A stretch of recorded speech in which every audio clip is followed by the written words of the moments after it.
ದೊಣ್ಣಮೆಣಸಿನ್ಕಾಯಿ ಪಲ್ಯ ಎಷ್ಟು ಚೆನ್ನಾಗಿ ಬಂದಿದೆ. ಇದಕ್ಕೆ ಏನು ಬೇಕು ಅಂತ ನೋಡ್ಕೊಳ್ಳೋಣ.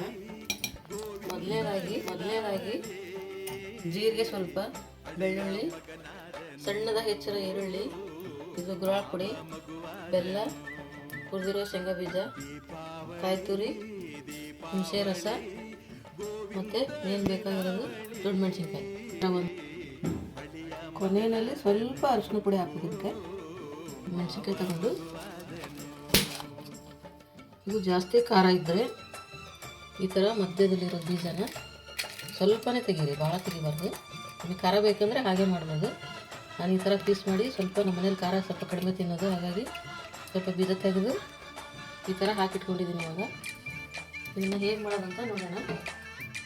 ಇವಾಗ ನೆಕ್ಸ್ಟ್ ಒಂದು ಜಾರ್ ಒಂದು ರುಬ್ಕೋಣ. ಇದಕ್ಕೆ ಶೇಂಗಾ ಬೀಜ, ಈ ಶೇಂಗಾ ಬೀಜ ಎಷ್ಟು ಹಾಕಿದ್ರೆ ಅಷ್ಟು ಚೆನ್ನಾಗಿರುತ್ತೆ. ಮತ್ತು ಕಾಯಿ ತುರಿ, ಒಂದು ಅರ್ಧ ಒಳ ಶೇಂಗಾ ಕಾಯಿ ತುರಿ ನಾನು, ಮತ್ತು ಬೆಳ್ಳುಳ್ಳಿ, ಸ್ವಲ್ಪ ಜೀರಿಗೆ, ಇದನ್ನು ಹಾಕ್ಬಿಟ್ಟು ಸಣ್ಣಗೆ ರುಬ್ಬಕ್ಕಿದ್ದೀನಿ.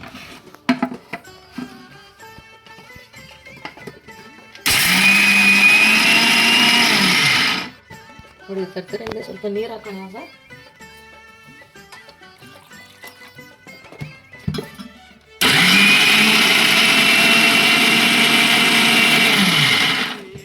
ನೋಡಿ ಈ ಥರ ಫೈನ್ ಪೇಸ್ಟ್ ಹಾಕಿದ್ದು.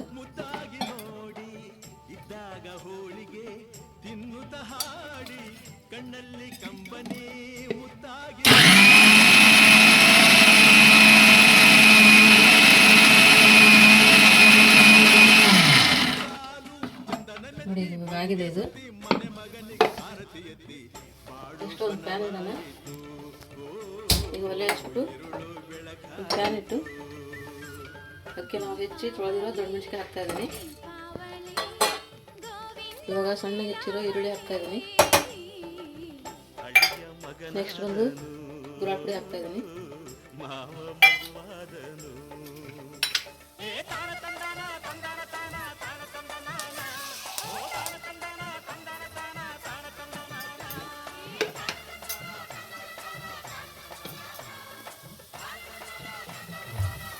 ರುಬ್ಬಿರೋ ಮಸಾಲೆ ಹಾಕ್ತಾಯಿದ್ದೀನಿ. ಇದನ್ನು ಹಾಕಿ ಚೆನ್ನಾಗಿ ಬಾಡಿಸಿರೋಣ.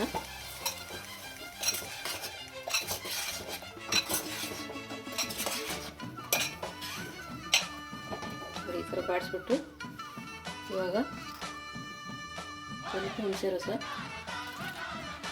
ಖಾರ ಇದ್ದರೆ ಜಾಸ್ತಿ ಹಾಕ್ತೀರಿ, ಮತ್ತು ಬೆಲ್ಲ,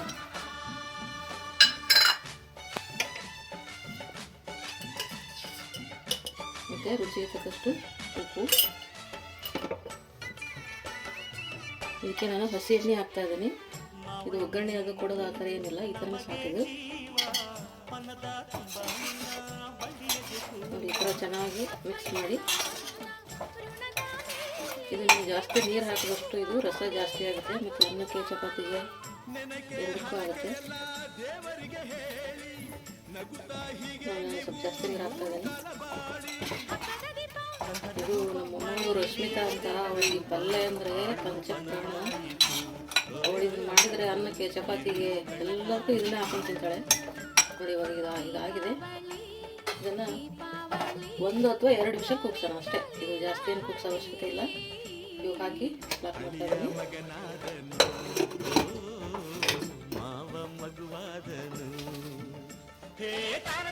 ಇಲ್ಲಿ ರುಬ್ಬಿರೋ ಮಸಾಲೆ, ಬೆಲ್ಲ, ಹುಣಸೆ ಹುಳಿ ಎಲ್ಲ ಹಾಕಿದ ಮೇಲೆ ಲಾಸ್ಟಲ್ಲಿ ಸ್ವಲ್ಪ ಇದನ್ನು ಹಾಕಿಬಿಟ್ಟು 2 ವಿಷಲ್ ಕೂಗಿಸಿದರೆ ರೆಡಿ ಆಗುತ್ತೆ.